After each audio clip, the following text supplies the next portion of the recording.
Good evening, everybody. Welcome to episode 30 of Philosopher King Podcast. So thanks for tuning in. I've missed you guys in the morning. As you know, Cup of Jonah has not been running for the last week and a couple days now. Big reason for that, as I told you guys, I had that large licensing exam. It was a 2.5 hour exam, and it went well. Passed. So everything's good. So, but I'm exhausted. It was quite the ordeal. But we're back. Make sure you guys check out phoneboothpodcast.substack.com, as always.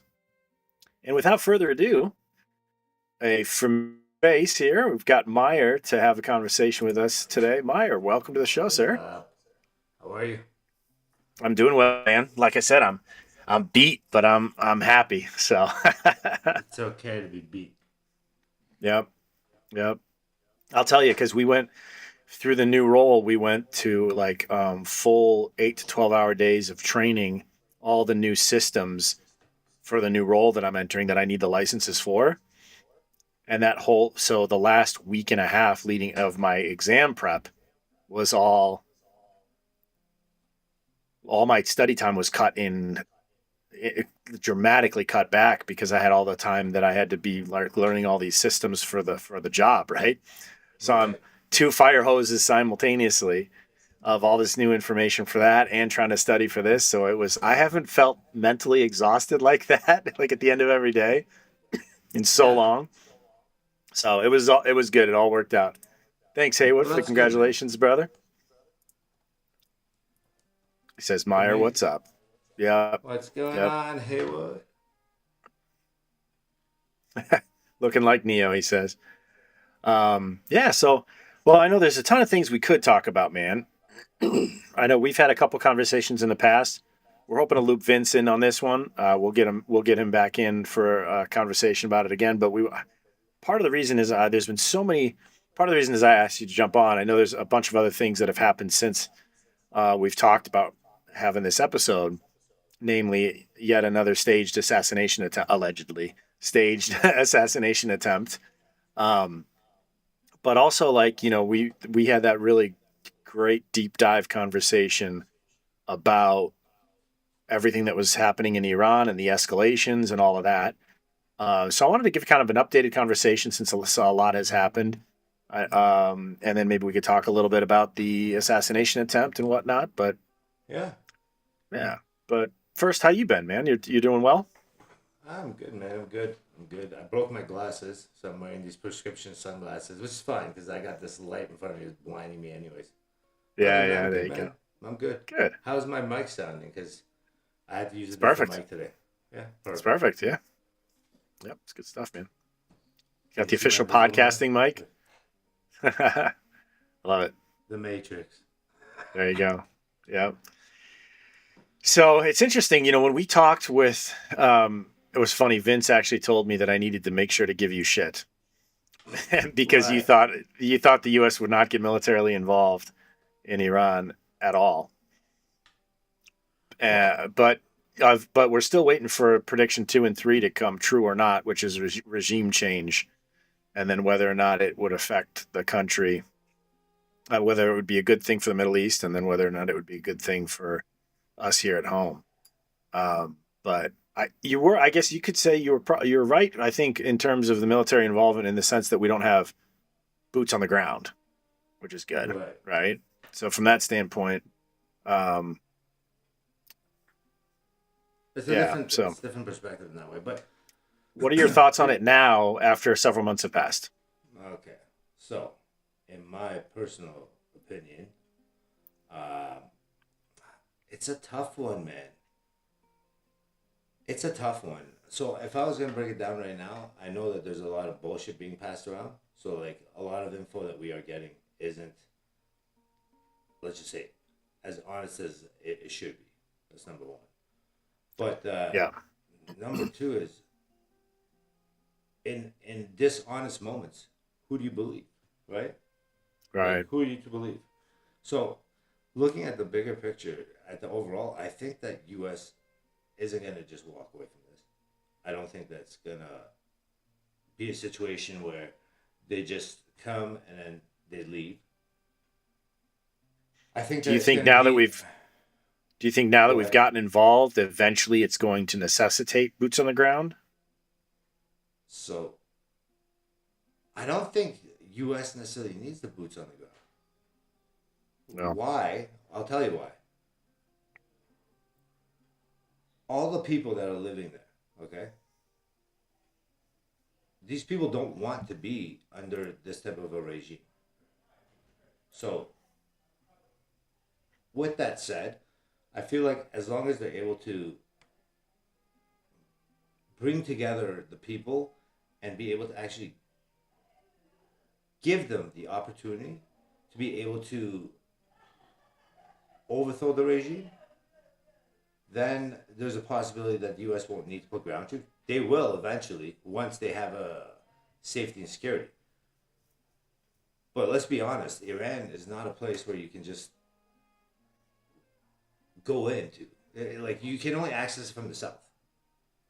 And accessing it from the south means you gotta go through ports, which are security. But then you got all the mountainous areas. So it's not easy to basically just send ground troops. Basically, they need to deploy like troops that are gonna land there by either chopper or plane or parachutes. And I think for that to happen, we have quite a ways to go. So, like, I think Mm-hmm. before that happens, we got months in advance. And I also feel like if the U.S. wanted to show its superior, you know what I mean? If they Yeah. wanted to show their superiority, it doesn't take much, man. I don't think they've done fuck all yet. Didn't they essentially decimate the entire ruling apparatus?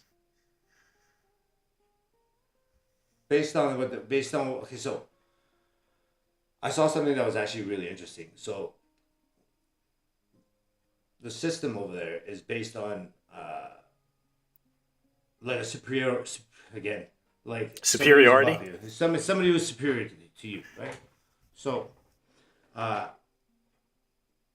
they took out most of the IRGC, most of the leadership. Okay, just think of that. They took out most of the IRGC, most of the leadership, Yeah. and then the only thing they didn't really touch was called Artish, which is the military or the army. The formal royal guard, basically. Right. Now, these guys, they have the ability to do nothing really. They're not really that powerful. They don't have that much pull. They don't have too much backup. They don't have a lot of things. So, based on that, I just feel like if you're sitting as the Americans right now and you wanted to go in, you would want these guys to basically be your arm once the regime is overthrown. The problem is that they failed to finish this regime off when they should have. You get what I mean? Like, how can I put it for you? This is like U.S. being like, well, Russia is going to Ukraine. It's only going to take them 3 days. Well, it should have taken the U.S. about a week.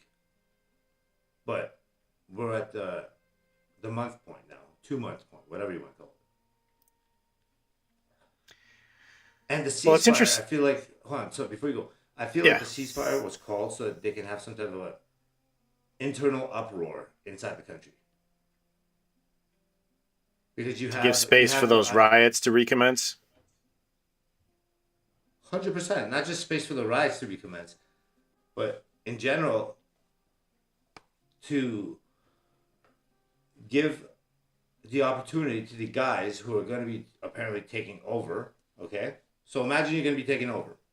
Well, you can't just show up and take over the country. So you got to take over it in a certain way. That means you got to have people inside the country, right? So to have guys inside the country, U.S. can't, Israel can't right now. But if they had the people there and the generals there from the actors or the military Mhm. to be able to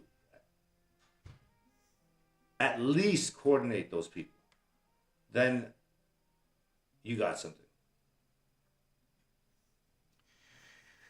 Yeah, I feel You it. know what I'm I saying? still feel it's significant that the the rightful Shah, the heir to the throne, the who uh, Pahlavi, whose father was overthrown.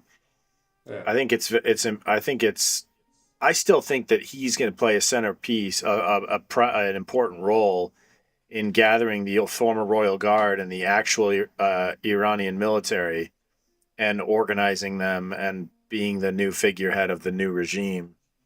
As a transitional authority until they can institute a democracy or something. That's what I've heard is the intention, which makes a lot of sense to me because you want to have somebody internal. They need that, right? So, like, think about it. The only way to be able to uproar people is the people are already there, uproaring. What the people want is change, right?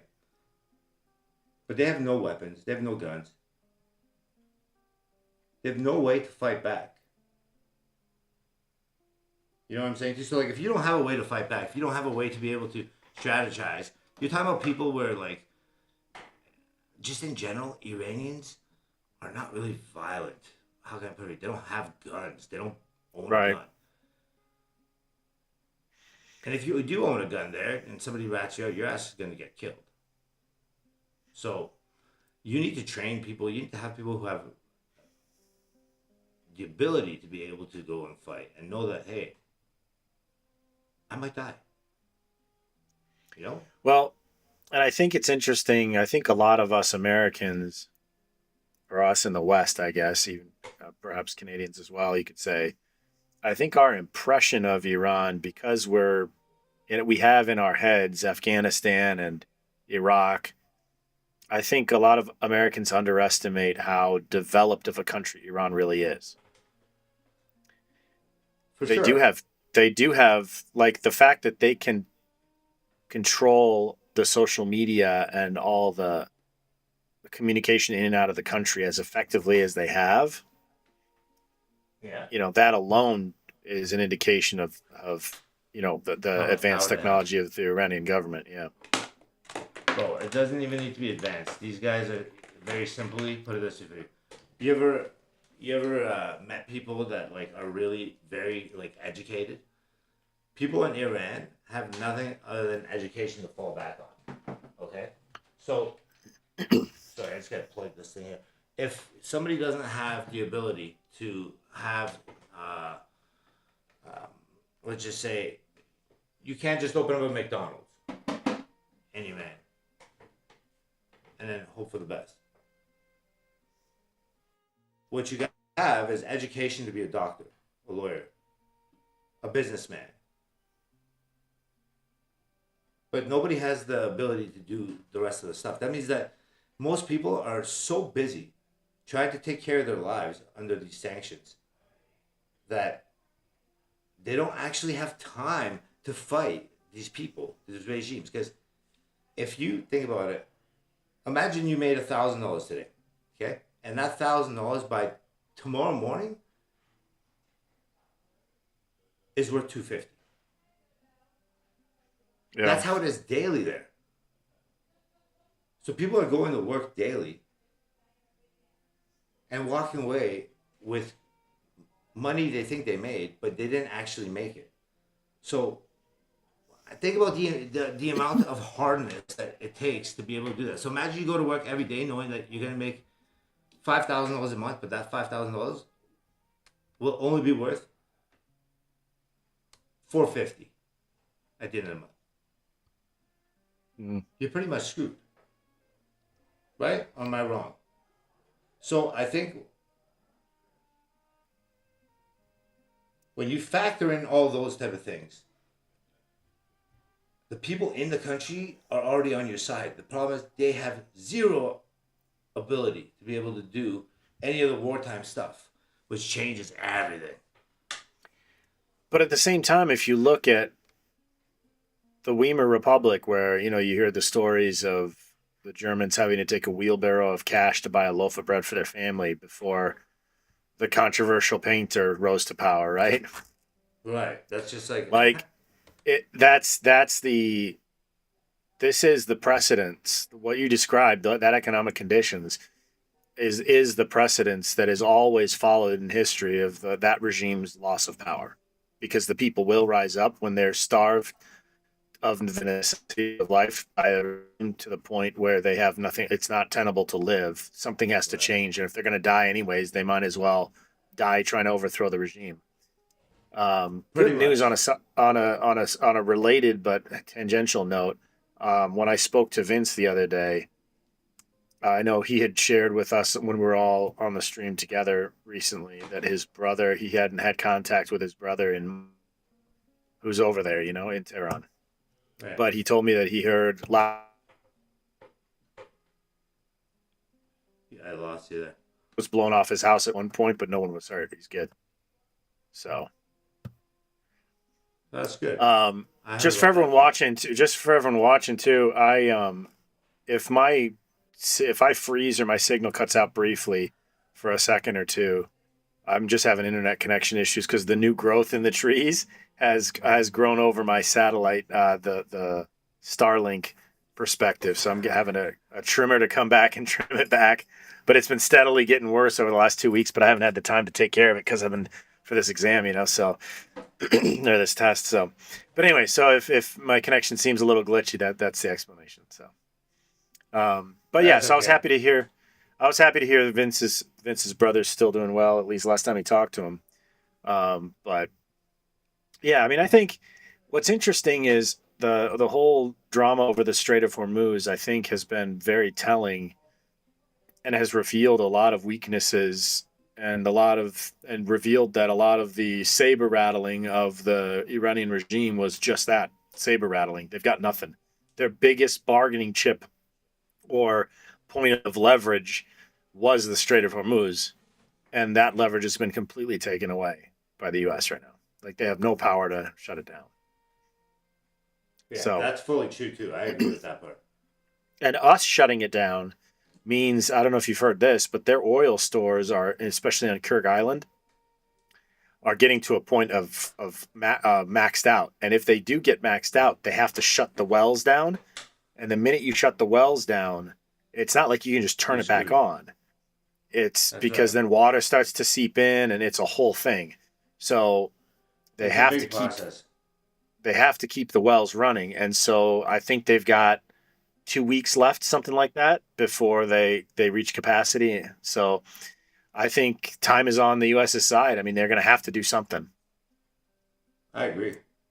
I So agree.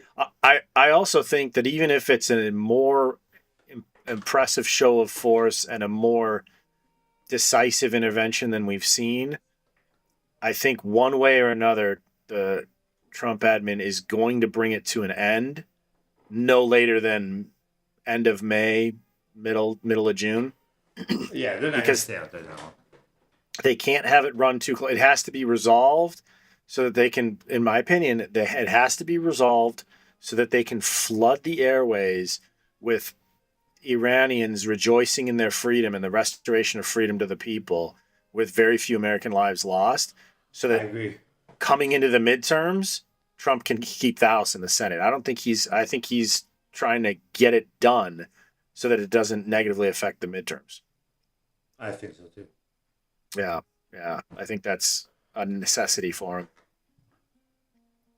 I think everything's a little bit messed up though right now. Yeah, no, that's fair.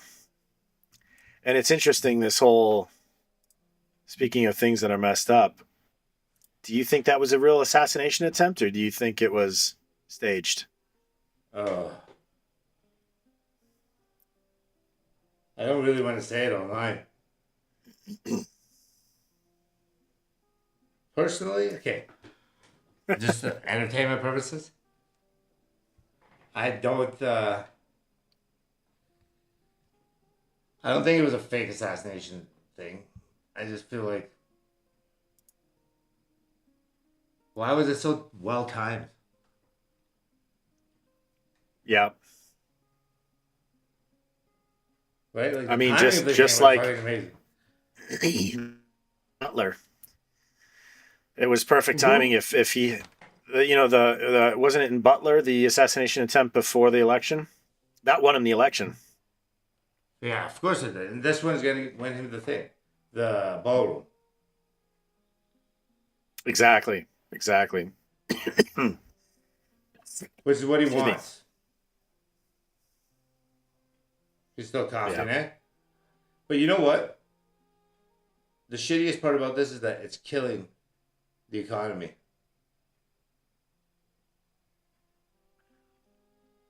No? I mean, is it though? Yeah, it is. A lot of I the think ships it have been is. redirected. Our oil export is now, we're the number one oil exporter in the world. Did you see Bro. that the United Arab Emirates officially left OPEC early this week? 2 days Yeah, ago? they left 2 days ago. 2 But days here's ago, the yeah. thing. That's awesome. Yeah, of course it is. But I feel like all this, at the end of the day, is connected to all these countries wanting to leave the petrodollar. I think a lot of these people, they're fed up with being I think tied. Trump wants us to off the petrodollar as well. Yeah, I wouldn't put it past them. It makes sense. I mean, when you look at the big picture, uh, this has not made a big difference in the economy. Where it's made the big difference is this. People will say, well, the U.S. will get the business. Well, how about U.S. only pumps 5.7 million barrels of oil? That's how much they do a day. There's 21 million barrels coming out of the Middle East.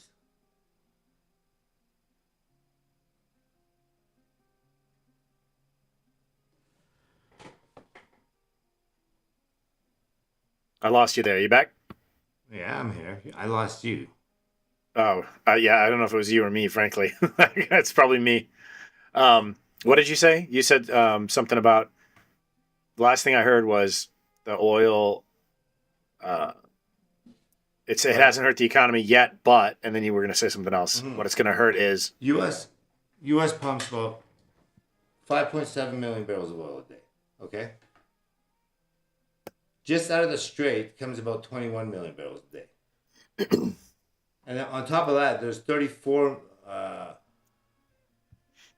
more petrochemical product comes out of the Middle East than anywhere else. So right. we're not just talking about oil. You're talking about petrochemicals. And when you talk about petrochemicals, it changes everything. You know why? Because if you're doing petrochemicals, now all of a sudden you're talking about products and byproducts. Right? And these are losses. Right. These are not like these are not just products that like nobody uses. So in my opinion, I think the losses are going to be huge. And we're not going to see those numbers for at least 3 months. 90 days. So I see as of 2025, the U.S. is producing approximately 13.6 million barrels of crude oil per day. So that's up significantly from before Trump. But that's not for export.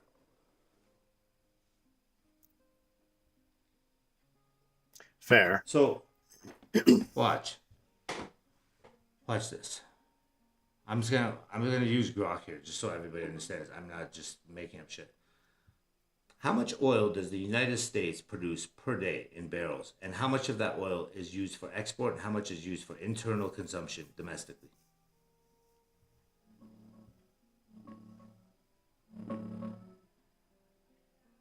U.S. crude oil production is about 13.6 million barrels per day.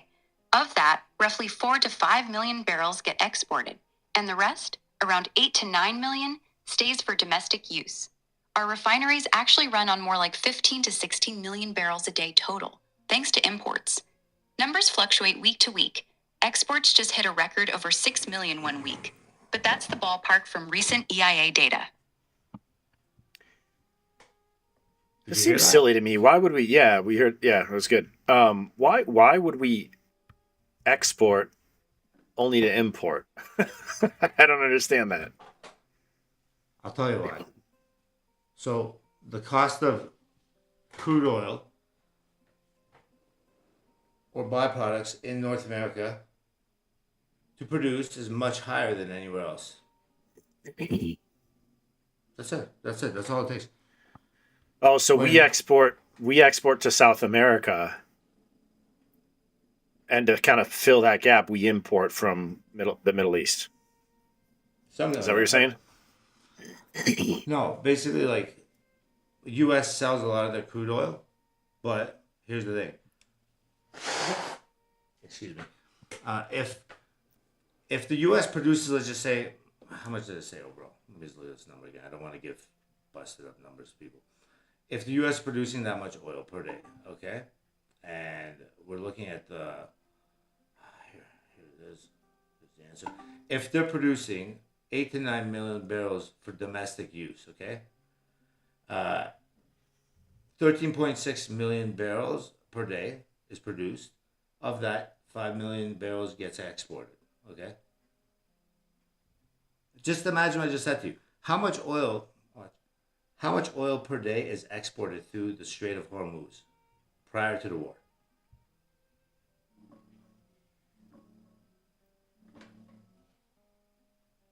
About 20 million barrels per day of oil and petroleum products flowed through the Strait of Hormuz before the war. That was roughly 15 million crude and condensate, plus 5 to 6 million in refined products. Most of it went to Asia, especially China. See, part of me wonders that's an ulterior motive of what Trump is doing here with Iran, and why it's taking a lot longer than it needs to with Iran, because the Iranian regime is decimated already. So why are we shutting down the strait? I think it's to strain China and to negatively impact and to reduce its overall power. Because isn't there in Indonesia, isn't there another strait there that is central to Chinese production, and the U.S. seized control of that as well around the time it seized control of the Hormuz Strait. Isn't that correct? Yeah, I believe so. I did not know that. That's insane. But that's a good fact to know. Yeah, let me double check that right now.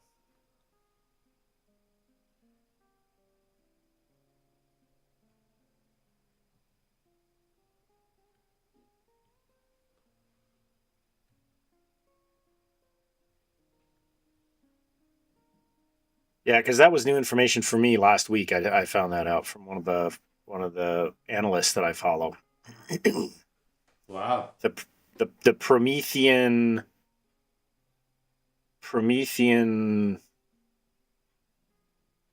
update, I think it's called. Wow. They've got some pretty interesting takes on things, kind of looking at, like, for example, the Lords of London, as soon as the war broke out, removed insurance on all of the cargo ships, and the U.S. responded in an unprecedented manner by saying Trump directed the U.S. Treasury, I think it was U.S. Treasury, in a subdivision of the Treasury, I don't remember. He ordered them to provide insurance for all the ships. Really? So essentially, the Lords of London, England being, the city of London they always have manipulated economies and countries financially for a century or more. And essentially, by him responding that way immediately, they already had the mechanisms drawn, like, already. I think he knew that that's what was going to happen and had that response in place, which essentially, if we're providing insurance now, that's a profitable business providing insurance. That's not nothing. So that's another stream of income that we've just taken over from the Lords of London or the Lloyd's of London, and it's not going to go back. I mean, why would it go back? Like now that we have a corner on that market of insurance It's for those never gonna be ships, gone. Yeah. now we have that. We've taken that lever of control away from The the Brits. dying current financial system. The old Yeah. guard, you could call it, right? So I think there's a lot of things going on.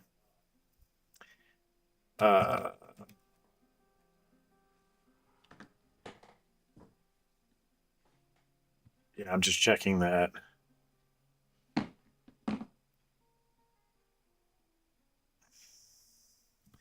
I'm going to make this more efficient. I'm going to do what you did. Pull up Grok for a second. Grok is so great for research.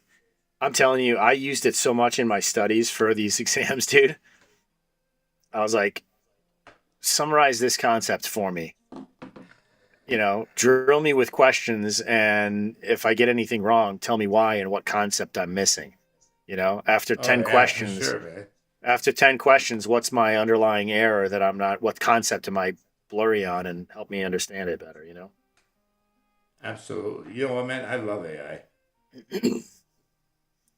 Yeah, It's my it's a great tool. I warn everyone, like I encourage people to use it. I think it's a wonderful resource, but I think it's really important to use AI as a tool for information and summary and explanation, never as a companion to talk to at length, because that's when you start to get emotional connection.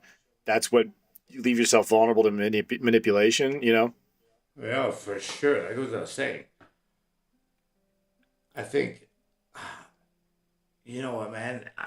When it comes to AI, I have so many different like perspectives on this shit because I I've just seen too much weird shit go down in the last couple of months. I'll be honest with you. I believe that AI has been around longer than like we assume it's been around, and the fact that like a lot of shit we see now, we're slowly beginning to like distinguish what's AI and what's not. But that's only because we have access to AI now. You know, prior when we didn't, how are we to tell? But today, when you have AI at your disposal, not only can you use it to be able to see if something else is AI, but you can also look at real media, real images, which like are gonna like kind of like I guess show you the difference, right, between what is real and what's not. Because I'll be quite honest with you, when I see a lot of shit online now, I look at it 3 times, 4 times, because to be honest with you, I can't tell what is real and what is not. It's that easy. I I know. can't tell. It's gaslighting, man. It's crazy. It's beyond gaslighting. It's fucking insane. Okay, so here's the answer. We didn't take control of it, but we signed a Indonesian defense pact and moved an aircraft carrier, a fleet, the Seventh Fleet through it. And we did that second week of April, third week of April. So it's not unconnected. It's interesting that we made that move and signed that deal. Indonesia. The other strait is called the Strait of Malacca. But that it's very interesting that we signed. It's interesting that we signed a defense pact with Indonesia right in the midst of this war with Iran, which tells you don't just come out of nowhere with that. That tells you that it was agreed upon and the documents were already drafted and it was signed and made ratified in public second or third week of April, which means it had been in the works for before that, which means that that to me is an indication that this Strait of Hormuz being shut down and being controlled by us now is also, I mean, sure, it's about Iran, but it's also, and possibly more importantly, directed at China to start to squeeze them a little bit. So the China thing is crazy. That's the other thing. So if somebody's using oil to sell to China, how much money do you think they're actually making off China? I wouldn't have the slightest Okay, idea. so check this out. I'm buying. Aren't the sales, 1 second before you get into that, aren't the sales set worldwide, the price set by OPEC? Not when it's discounted oil. Okay, so they'll sell discounted, like kind of like people trade over the counter stocks from institution to institution. It's kind of similar in the oil industry. They'll sell like off market oil directly to another country as part of some kind of a Okay, deal so- or something. Yeah, exactly that. So basically, I'll put it this way for you. You're buying 10,000 of your glasses. Okay? You're going to buy 10,000 units of the glasses you're currently wearing. Do you think that Walmart is going to like buy your glasses off you? Unless you're giving them a stupid discount? Oh yeah, economy of scale. Yeah, bulk purchases are always discounted. Okay, so that's number one. Now here's the kicker. All right, check this out. With companies like Walmart, what they love to do is they find a product that they love, okay? And then they'll literally go. So for North America, anything you see that's boxed in Walmart brand, it's being boxed from a company that's owned as an American entity, and it's being made apparently in the U.S., but it's all a hoax because it's all being printed in China and being sent over to an American company, which is part of this other company that's in China. So they do all their own printing, boxing, everything as well. So when you're selling to China and you're Iran, China's coming to get oil from you because you can't sell your shit to anyone else. So they come to you for the discount. They're going to be like, well, I'll buy it off you. You're going to give me a better price because you can't sell this shit to anyone else. So whoever's doing business with China isn't necessarily winning. Well, no, but China is. And that's the point. I think that's why it's important. And also, Iran has been a proxy both of Russia and China for a long time. It's been a quasi alliance where they've supplied intelligence and munitions and technology, etc. So there's been kind of a mutually beneficial relationship, benefiting, of course, China more. But I think that's the most interesting thing to me about this whole thing is that neither China nor Russia has stepped in to defend Iran. They're not gonna either. They're not gonna. I think that was the concern at some point in the past in other administrations. I think that was part of the logic as to why they never struck Iran, is because if it's their ally, it's their proxy. But just so people are.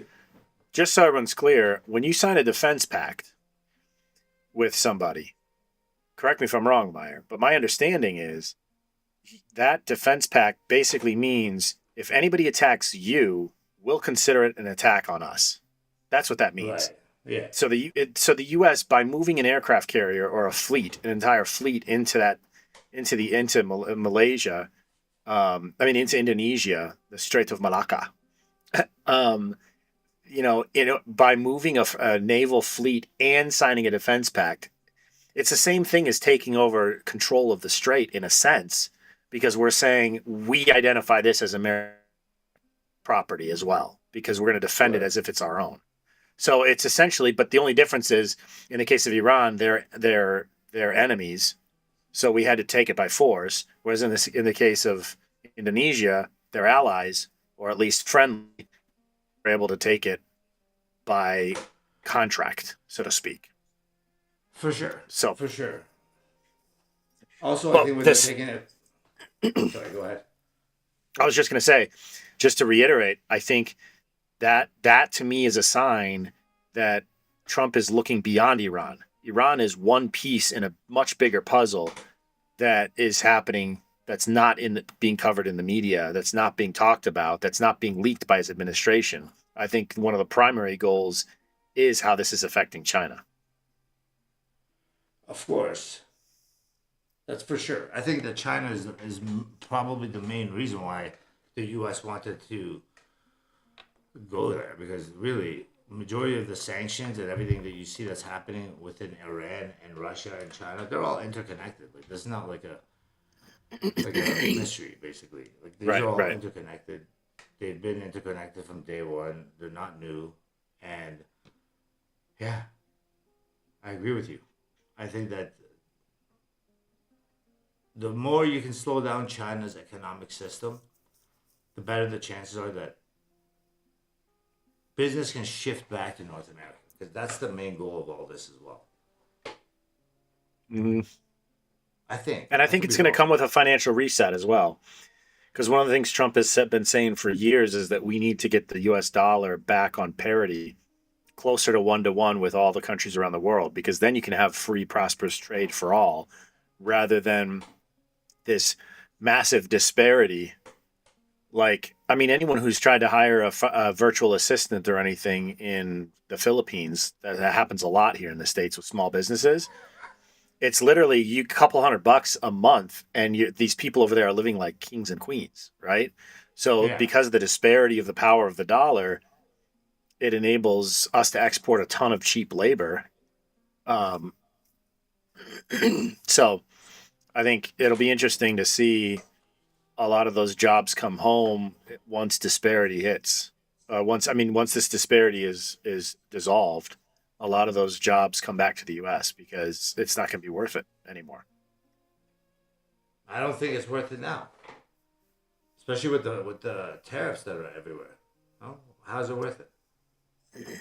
Well, because you can still hire a virtual assistant who speaks great English for $350 a month, and have an executive assistant that's at your beck and call all day, every day, 8 to 10 hours a day, for just a few $100 a month. I mean, it's insane. It's still, even with all the tariffs, that's why there's so many overseas call centers. But again, with AI, none of that's going to be, with AI, none of that is even going to exist anymore. Yeah, maybe. I'll tell you something crazy about AI right now. So in Canada, we have a company called Rogers Communication. Okay? Rogers Communication is the largest cellular, cable TV, name it. Okay? They do it all. I'm just going to check right now how many employees they actually have, and I'm going to tell you what they just did. It's absolutely insane, because from one end, it murders the economy. From the other end, it's great for business. How many employees does Rogers Communications Canada employ across the country of Canada? So their plan is to eliminate 10,000 jobs, which I heard it's 50% of their actual full-time employee force. Around 25,000 employees. According to Rogers' 2025 annual report, the company had approximately 25,000 full and part-time employees at the end of 2025, up about 1,000 from the year before. This total is for Rogers Communications across Canada, including its telecom, media, and sports operations. This figure includes roughly 3,000 staff from Maple Leaf Sports and Entertainment, MLSE, which Rogers took majority control of in 2025. Their core telecom and cable businesses make up the majority of that headcount. Note that they're currently offering voluntary buyouts to about 10,000 eligible employees, roughly half the workforce, excluding MLSE, unionized staff, on-air talent, and certain sports roles. But the current total before any exits is still around that 25,000 mark. 25,000 employees. And 3 days ago, they gave out 10,000 employees severance packages to leave or stay at their own choice. But what do you think they're going to do with those jobs? Replace them with AI. 100%. I think if anyone, today, listening or not, who hears this in the next couple weeks or months or whatever, anyone who has not yet taken a step back to try to understand how vulnerable their particular profession is to AI, and taking steps to start to implement and utilize AI so that you're one of the people who can step up and say, I can take over and do my entire job and the job of 600 other people with AI. Keep me on board. If you're going to be firing everybody to use AI, I'll be the guy who manages that AI, right? But Absolutely. yeah, I think I live in a college town, so there's a lot of college kids around. They're approaching in a week or two. They've got finals coming up, and I'll see them when I go out. I'll see them either at the restaurants or the bars or in this downtown square. And if I ever find myself talking to them, I always try to ask them at some point in the conversation, what are you studying, and have you considered the impact of AI in a couple of years? How are you implementing AI?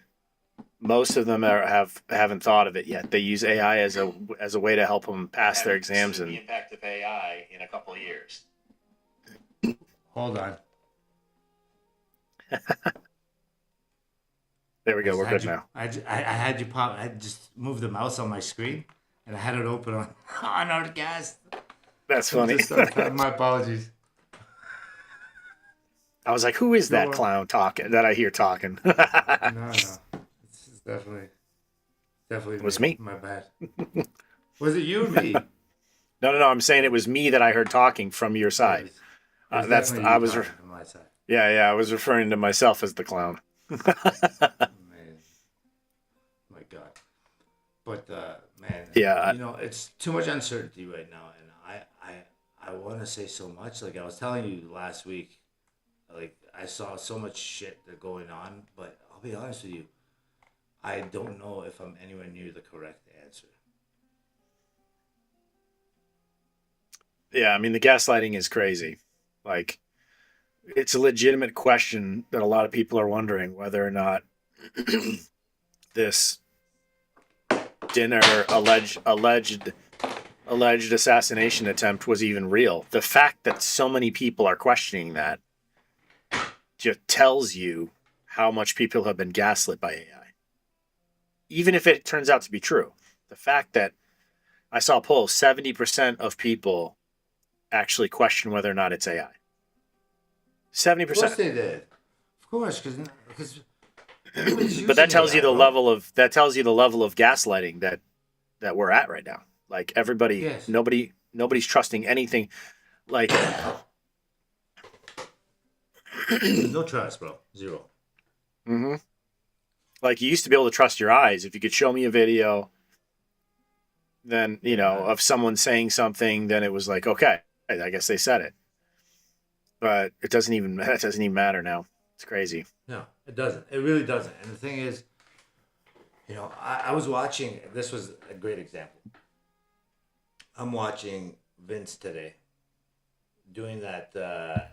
I wish I saw the debate thing like live. I wish I watched it. So I watched him doing the debate. One is Vince. If you know Vince, he's hilarious.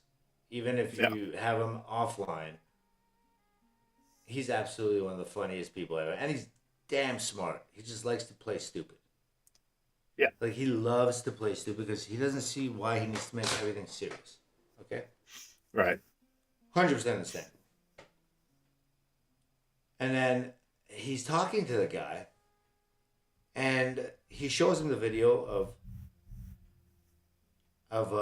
the people at NASA speaking to the astronauts, and he's like, "Look, there's no delay here." And no matter what he said, the other guy was just talking shit to him.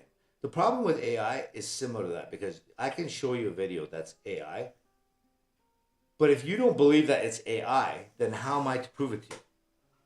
You get it? Like if you believe that it's not AI and it's real. For example. Great example is so many moments in that Artemis flight that were like easily questionable. And you bring it up to anybody. They're like, who are you to even like question that, But the thing is, who am I not to question that? Because I can't tell if it's AI or not. Mm-hmm. And even with old videos now, you look back at me like, could this have been AI? See, I don't think the AI technology itself has been around very long. I do. I think, I mean, if one goes with the theory that it's ancient intelligence and that it's demons powering it, it's on some level, then sure, yeah, demons have been around forever. But I don't know how much. I mean, granted, the government is always many, many steps ahead of the technology they let us see. So from that standpoint, okay, going back another 10, 15 years, maybe there was AI at some level. I don't know. Okay, what about this? I'll give you an example. More recently. Yeah. Okay. I mean, was How about 9/11? Could that have been AI? it could have been. I always thought it was Project Bluebeam or something like that. But why would they have, if that was AI, the towers actually disappeared. People who lived in the city saw the towers fall. Like, so was it AI you mean with the ship, with the planes hitting?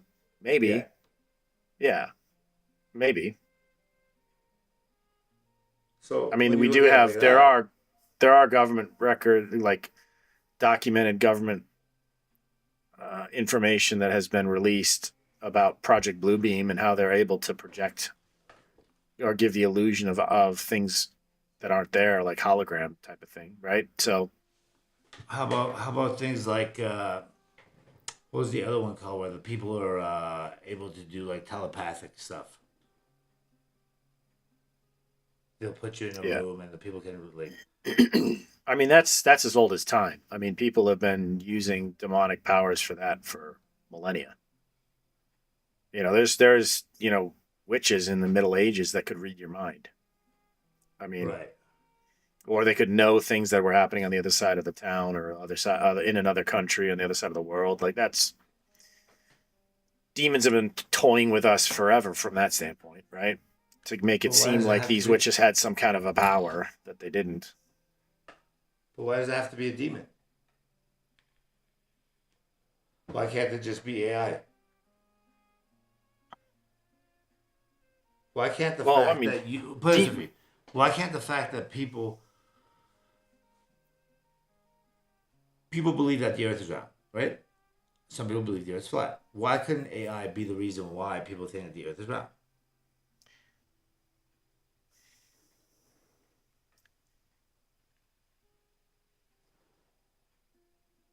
You still there? so Oh, okay, you're right. yeah, no, I'm just thinking. It's a good question. I mean, I guess here's the question: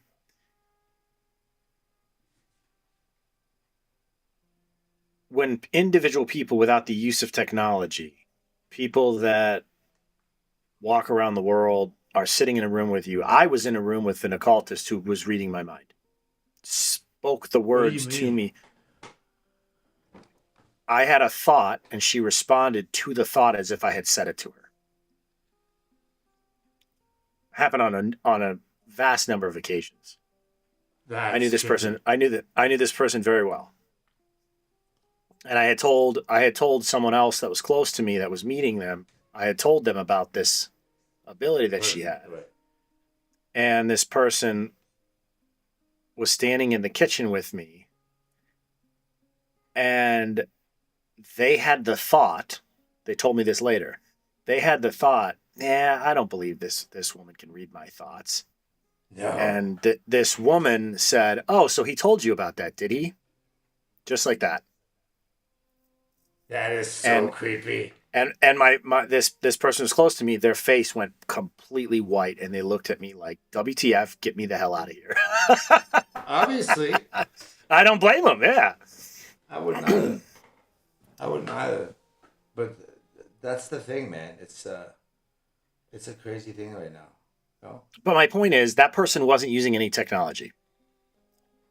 That person they didn't have any electronic devices. In fact, they had such an augmented electrical charge themselves normally that a lot of times devices would start to skits out around them. So they didn't carry their cell phone with them all the time. None of that. It's That is because trippy. so and it was an occult power. I know that this woman was very involved in the occult. So, like, what do you mean by AI is the question, because there was no device, there was no tool, there was no nothing. It was her abilities that she had through communing with demons. Demons themselves have existed for when we've known of them for thousands of years. Their activity and interactions with the human race has been well documented. It's proven. From what we see. Yeah, it's a known thing. So I think it makes more sense to suggest and to question whether or not the technological iteration is just demons now using this tech instead of willing subjects. So now everybody around the world is using the technology as a vehicle to commune with these demons rather than communing with through occult ritual with the demons themselves. Because most people don't want to dabble in that crap, right? Most people have like a gut reaction to stay away from things that are wicked like that. But people don't have that same caution around technology. And so maybe this is kind of like the Trojan horse to get people to bond with these demons in a way that's palatable to them. I don't know, but I don't know anyone who's using AI to read anyone's thoughts or to know an event that happened that's not in the news on the other side of the world, or to know where I left my keys this morning when I left the house in a rush. You know what I'm saying? Like, that's stuff that they do. That's stuff that these occultists can do. Like, they can touch a piece of cloth. It's one of the things in that in the MK Ultra Project Monarch and MK Ultra is they do layerings and they train these people to develop these powers. And you can give a person a piece of cloth or a piece of a uniform of someone who's been held captive in another country, and they touch the cloth, and it's revealed to them exactly where in that country that captive is being held. And they can describe the surroundings, the streets around them. It's wild, but that's stuff that's all occult. That's known to come from communion with demons and utilizing information gleaned from demons, right? So I think it's more reasonable to say, hey, is AI demonic, than to say, has demonic always just been AI? Does that make sense? It does make sense. But then again, you look at it like this. Does AI have any hand in any of the stuff that's happened in the last, let's say, 100 years that we know of? Possibly. How about the atomic bomb? Which I don't believe exists, but... How about airplanes? How about helicopters? Well, it's actually been said, I think, who was it? It was Aleister Crowley or Alice Bailey or Helena Blavatsky, one of those big three in the occult world, that said actually that technology, the occult powers would be sold to the world under the guise of technology. So again, from their own mouths, before we've seen the technology, we couldn't even imagine what that was like 100 years ago. And now we're seeing it, right? And you see how many people are getting like, it's like, okay, my favorite analogy is, so people have stopped reasoning and thinking because they just ask ChatGPT. That's why I think it's important to ask these AIs for information and then draw our own conclusions and think about it ourselves. It's a good research tool. We have to be engaging our minds with critical thinking, because what happens is, just like when we were driving, you and I are old enough to remember when you would have to get directions by landmarks from somebody, or print out something on MapQuest and follow the turns and everything. Or 100%. we used to remember all of our friends' phone numbers. I used to have hundreds of phone numbers in mine. Just auto boom. I could dial a friend's. I still remember one of my buddies from middle school and all through high school is one of my best friends. I still remember his phone number. I won't tell it to you here online, but I still remember it to this day. But like now I don't know anybody's phone number. And when I go to drive somewhere, if my GPS goes down, like, I intentionally don't use GPS when I drive into or out of town on the country roads that I've learned now, because I want to keep my awareness so that I don't lose that. Because what happens is that ability of our mind atrophies. So now most people, if their GPS goes down, good luck getting to mom's house even. You know what I'm saying? Like people 100%. just don't even pay attention anymore. They just follow the blue line. And my concern is that that's more and more people get AI invades everyday use. People are are slowly losing the ability to actually logically think and critical think, which already hasn't been taught in school for years, for decades. Now Oh, it's even for worse sure. because, now it's even worse. Yeah, it is much worse. It's actually a little crazy. Oh, man, yeah, there's just so much about that whole thing. Like, AI freaks me the fuck out, to be honest with you, because I watch Vince do all the shit that he does, and then I see people fighting over pictures being real, being fake, and then AI is telling you the picture is fake, but you're telling me the picture is real, and then you're arguing with people. And the thing is, like, if AI wants to lie to you, it could do Oh it, yeah. and you're gonna It's believe it. proven to maliciously lie, like intentionally lie to deceive. That's been proven. What like to not just be doomsy about it, but like I think one of the reasons why podcasts like this one, like a lot of the phone booth podcasts, the reason why they're important is because it enables us to wrestle with each other about certain ideas, even if we don't end up agreeing or don't even end up actually coming to certain conclusions about what is going on. It's Right. important to wrestle with the ideas and analyze them and try to weigh what we think is actually happening. I think it's so important. I think it's Graham, so important, man. Graham It's says you so will use important. AI and you will be happy. I love it. So happy. So happy. Have you seen comedic side note here? Have you seen in The Office? I don't know their names because I'm not. But the main protagonist guy who ended up dating that girl, and then there's that kind of goofy guy with the big glasses who's like the always the brunt of the jokes. Um, but I wish I remembered their names. But anyways, he goes. So the main protagonist guy, he says to him, I've got a I've got a joke for you. You ready? And he's like, yeah. And he's like, knock knock. And but he said knock knock knock in like a German accent. And he responds, he's like, who's there? And he slaps him across the face and he says, we will ask the questions.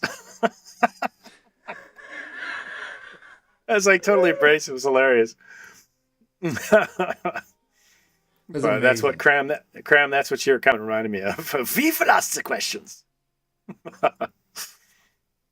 So Yeah. yeah, I mean I think the more powerful the tool, whether you're using a vehicle, which can be dangerous, a weapon like an AR or a pistol, the more powerful the weapon or the tool, the more careful and responsible you have to be with it, and the much more intentional you have to be with it.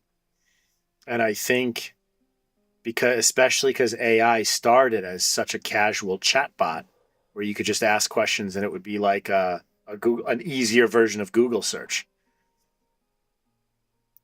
People Yeah, just kind I of agree. are not respecting the power of the tool, and I think that's the problem. Yeah, Nine it's definitely nine part of the AI. problem.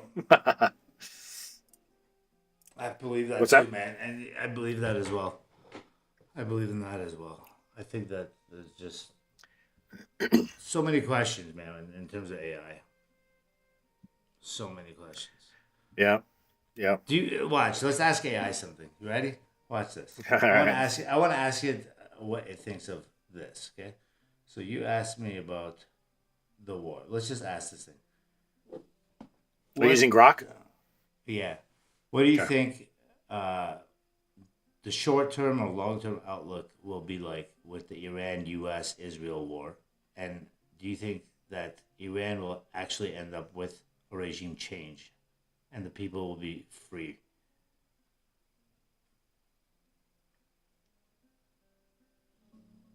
Short term, it's a tense stalemate. The US and Israel struck Iran hard in late February, killing Supreme Leader Khamenei, but the regime didn't collapse. There's a fragile ceasefire, but the US is blockading Iranian ports while Iran controls the Strait of Hormuz, crippling oil flows and keeping tensions sky high. No full peace yet. Talks are stalled. Long term, The regime took a beating, but it's still standing, now under Mojtaba Khamenei, with the IRGC calling more shots, actually looking more hardline than before. Public anger is real, especially after the protests and economic pain, and many Iranians want change. But opposition groups are divided, the security forces are intact, and foreign strikes often rally people around the flag, rather than against the government. Will there be real regime change with the people finally free? Not likely anytime soon. The clerical system has survived decades of sanctions, protests, and wars for a reason. It's built to endure. A genuine democratic shift would need coordinated internal uprising, plus sustained pressure. But right now, the pieces aren't there. The war weakened them, but hardened the survivors. Okay, so before you ask it anything else, I want you to ask it because confirmation bias in AI is real. It will confirm your opinion and reinforce it 99 times out of 100, if I'm not mistaken. So try that. Response was very much neutral / leaning towards Iran surviving and outliving this conflict and becoming more radicalized and more stronger, right? Harden the survivors, etc. So try asking this. Say, well, there's clearly been a coordinated effort with the rightful heir to the throne, the Shah, and there seems to be a lot of internal uprising that seem to indicate an imminent regime change. Wouldn't you agree? Something like that.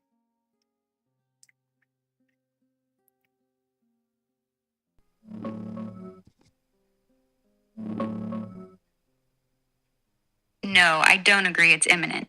There's definitely anger inside Iran. The protests from late 2025 into early 2026 were real and deadly, with thousands killed in the crackdown. Reza Pahlavi has been vocal, pushing for regime change, rallying diaspora support, and even floating transition ideas. Some chants in the streets mentioned him, but the coordinated effort with the throne hasn't delivered. Pahlavi actually told people to stay home and wait for his signal instead of pushing street action, which critics say helped the regime contain things.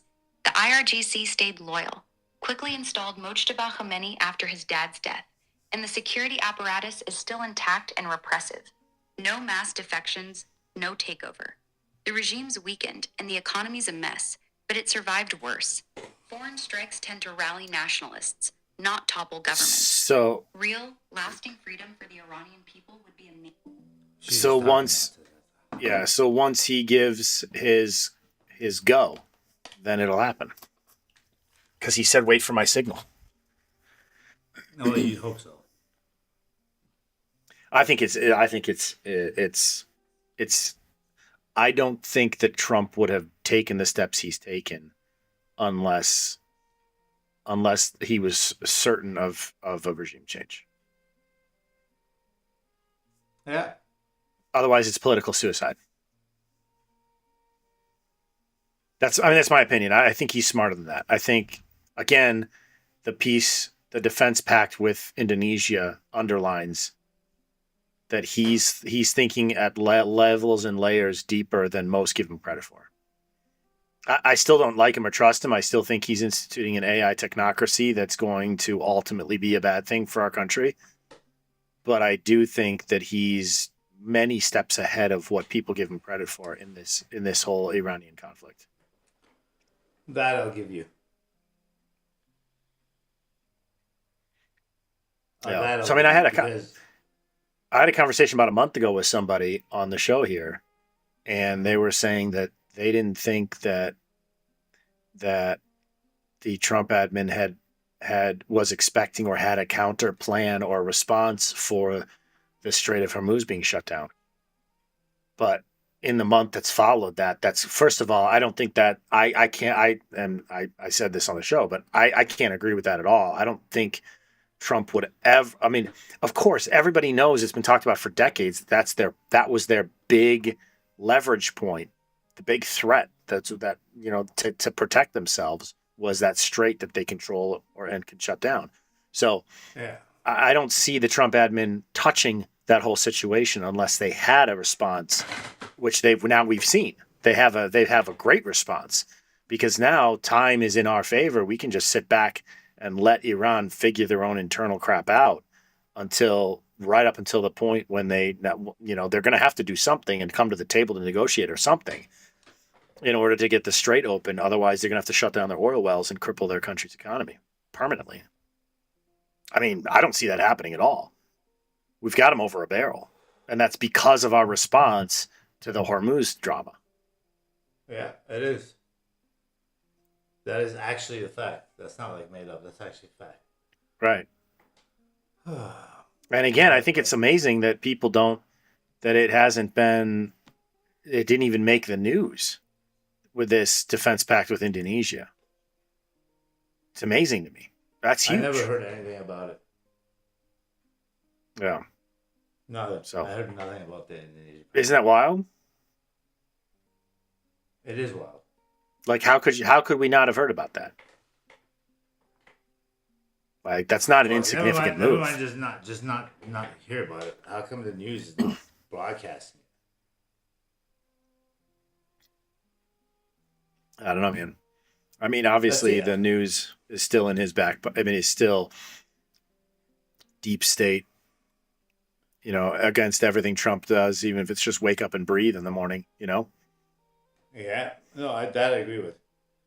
But I also believe that they're not releasing any information, man. Funniest thing is, I had a clip, I posted it. I feel like CNN was doing more honest truth than the other guys in the last couple of weeks, which is embarrassing because CNN is dangerously fucked up. If I'm not mistaken, though, about a month ago, CNN was purchased by a Trump sympathist. Really?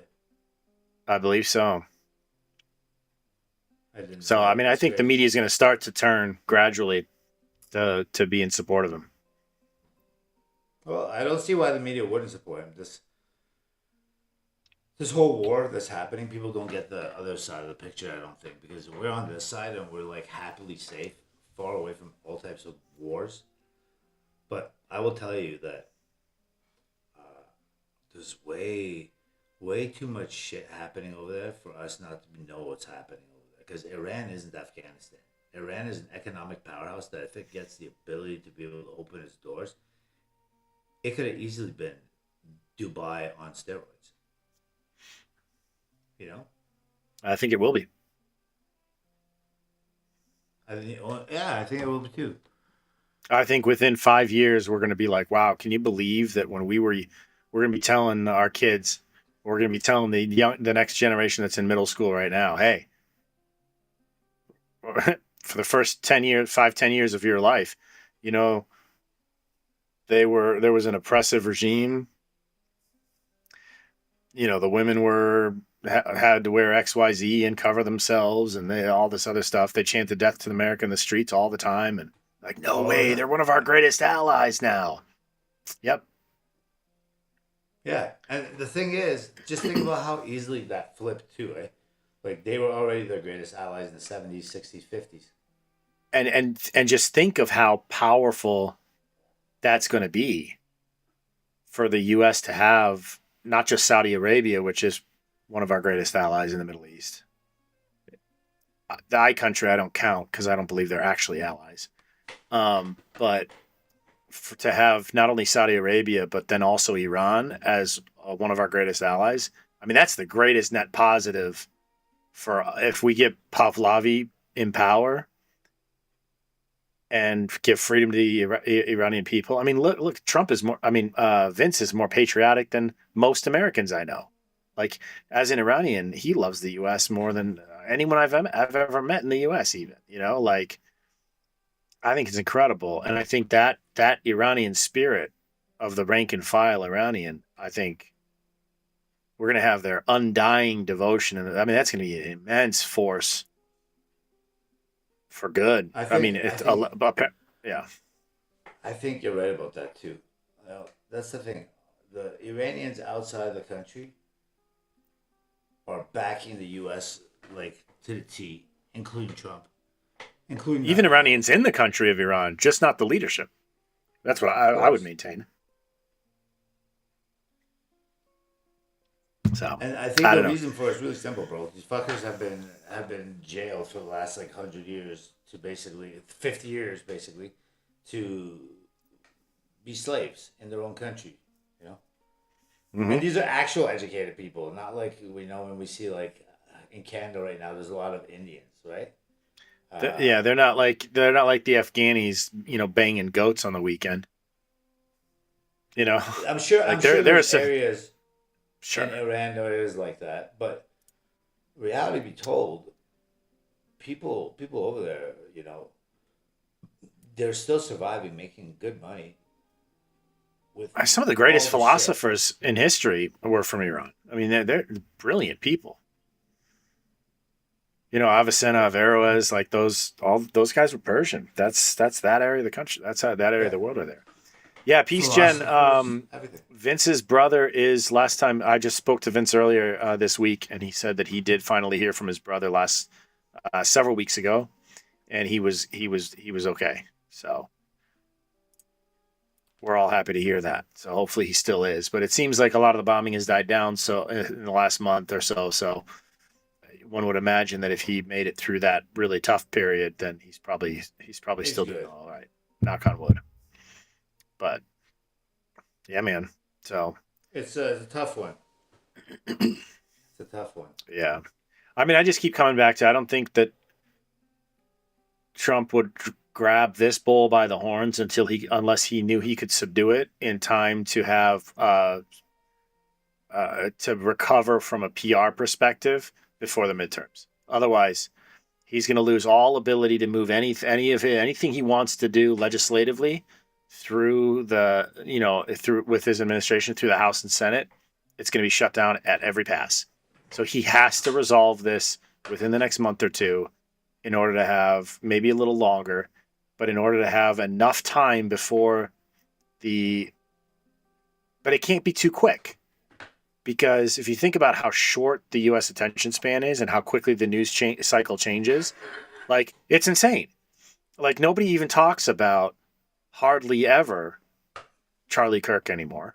That was 9 months ago, and it's already old news that it's not even on anybody's mind. So no. Like, it's just wild to me. Like, so it has to be close enough to the midterms that everybody is just flooding the airways and seeing Iranian freedom and everybody praising Trump and peace in the Middle East because Iran's gone. A unified Middle East, all because of Trump's brilliance in the war. And he did it with losing hardly any American life. This is going to be the propaganda. That's in my opinion. It has to be before the midterm, but not so soon that people forget about it by the time they go to the ballots in November. Which makes a ton of sense, by the way. I would put a ton of money on that. Ton of money. Yeah, well, that makes a ton of sense, just in general, I think. Did you see the Supreme Court just just ruled on an appeal today about how the Democrats have drawn district lines in order to make more counties blue in the country based on race because they wanted to get more blacks in certain major populated areas in order to make sure that they would keep those houses. And it's going to be dramatic, the change, because that was just ruled unconstitutional to draw county lines based on race, which means it's over. I mean, it's going to have a huge impact on the Electoral College and a huge impact on elections from here on out, because all of those county lines across the entire country, since it went all the way up to the Supreme Court, are going to be reverted back to how they should be instead of all this political manipulation of the left. So I think there's going to be a huge red wave this midterm. You think so, right? It's going to be one of the first times in history that a sitting president gains seats in the House and the Senate after the first 2 years of his term. That's my prediction. Well, that's a good prediction, and it can happen. I'll never say no, but I will tell you this, that I feel like right now the Dems don't have anybody. No. Yeah. You know what I'm saying? But I know a lot of former Trump supporters who are even influencers who are like, I had Trump's back. I voted for him 3 times. I had his back. This war with Iran, never again. I'm going to vote Democrat just on in my local elections just to say F you to this administration. So That's going to change. That's going to flip like on a dime as soon as Iran is resolved. Okay, That's why so I think here's the thing too. it has I to don't happen. think I don't think there will be huge changes in terms of what you're saying. I think that you're right, but I'll tell you why I think you're right. I think you're right because no matter who comes in right now, no matter who gets voted into the Congress, the Senate, whatever, it doesn't make a difference, midterm, not midterm. We're not going to make any significant changes. You understand? No, I mean, but it's the main impact it's going to have is I'm saying if the Dems were to get seats, they're pointless. They're not going to be able to make any changes. no. I'm not saying that they're going to make changes. They're going to prevent, just like they did in his first term, they're going to prevent him actually accomplishing anything because any bill that's presented is going to get struck down either in the House or the Senate, and it's never going to get to his desk, no matter how much it benefits the people, right? It's just not. It's and so I don't think that I think this whole Iranian thing. I don't know even if they had nuclear weapon ability. I think it was timed so that now look, the outrage of the people of us being involved in Iran is pretty much past because the news cycle, right? Now people are like, yeah, okay, yeah, there's an ongoing tension in Iran, fine. Like people are like, whatever. It's already the rage from the general rank and file American has already kind of died down because nobody actually cares. Right. And so that's the other part. So it's all about like you got manipulating that senseless, mindless response of crowd manipulation. So that's why I truly believe because I don't think Trump is going to allow himself to have a completely neutered second half of his term here. No. I think this has been strategically timed precisely to simultaneously choke out China and also make sure that he gains seats in the midterms. Oh, so that's huge if he's able to do that. That's huge. Yeah, I think it's going to be huge. Did they pass that the EV thing in the US too, like they did here? Where they're saying I believe so. Like, you can bring Chinese cars here. I don't know about the Chinese cars, but I know that they just passed a law. They just passed a bill, I think, if I'm not mistaken, that basically makes it so that cars that are produced in 2027 and beyond need to have AI in them so that if a person is too agitated or aggravated or drunk, then they can't start the car. I saw that. That's the Ford thing. Crazy. Yo, I thought it was fake. Not gonna lie. I thought that whole thing was fake. Crazy. Could it be? Maybe, but I don't know. I think it is. That was just passed, even though the Republicans tried to strike it down.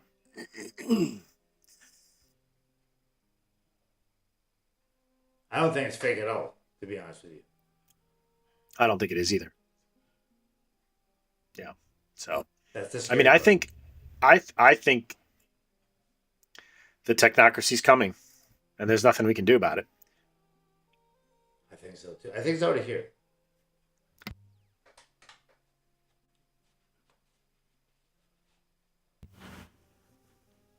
I'll tell you what.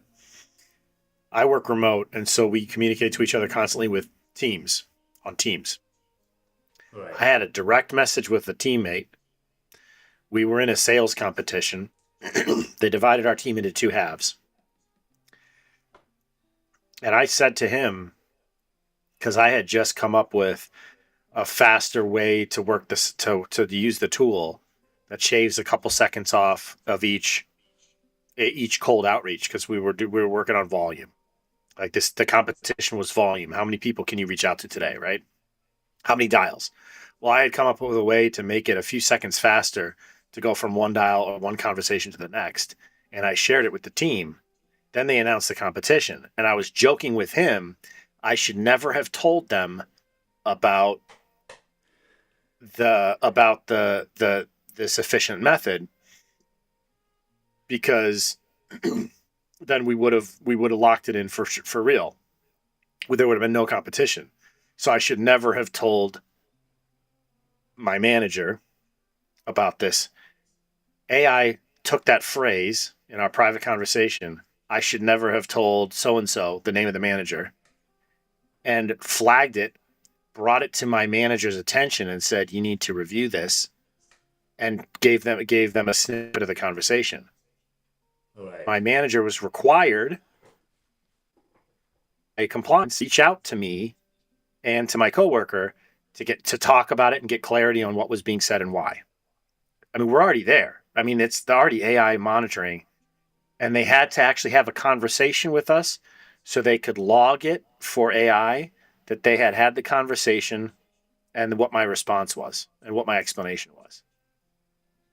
Wild. That is wild. Every single thing that we're saying or doing on any piece, and that's, I think if anyone thinks that that's only limited to companies working remote and employees of companies working remotely, and not every single one of our conversations being analyzed and flagged across all media 24/7, it's already here. 100%. So, anyways, Man, that is nuts. so that's why I think these podcasts are important. Are we getting flagged for some of the things we say? Absolutely. But we're going to get flagged anyways, so we might as well help each other be better people, more in tune with the truth, have our heads wrapped around things better, help each other see through the smoke and mirrors and the deceptions.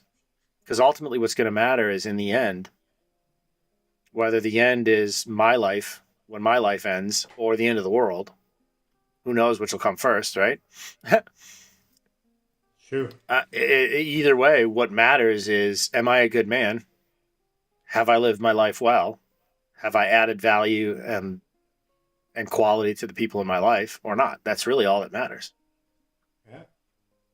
So I got a lot to work on, but we're trying. Well, we all got a lot to work on, buddy. Don't you worry. Yeah. Yeah, man. So I love it, man. Well, it's always a fantastic conversation with you, brother.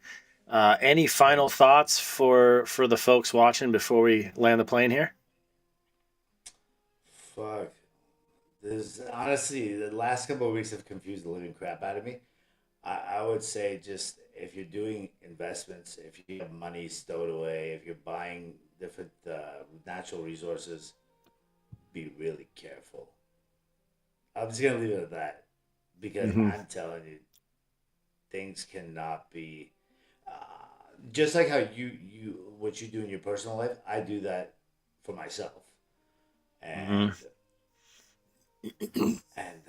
I'm just gonna say is, just keep your eye out, because you know what? I feel like there's a lot of things we're not being able to see for so many different reasons, and the one of the reasons, I believe, is because there's a storyline, there's a script, there's a movie, and I think everybody who's involved is included within the story, because no one here is losing anything except for the public. That means anywhere and everywhere. But the people in between who are controlling your money, they're not losing shit. They're just using your money just like monopoly money to make shit happen for themselves.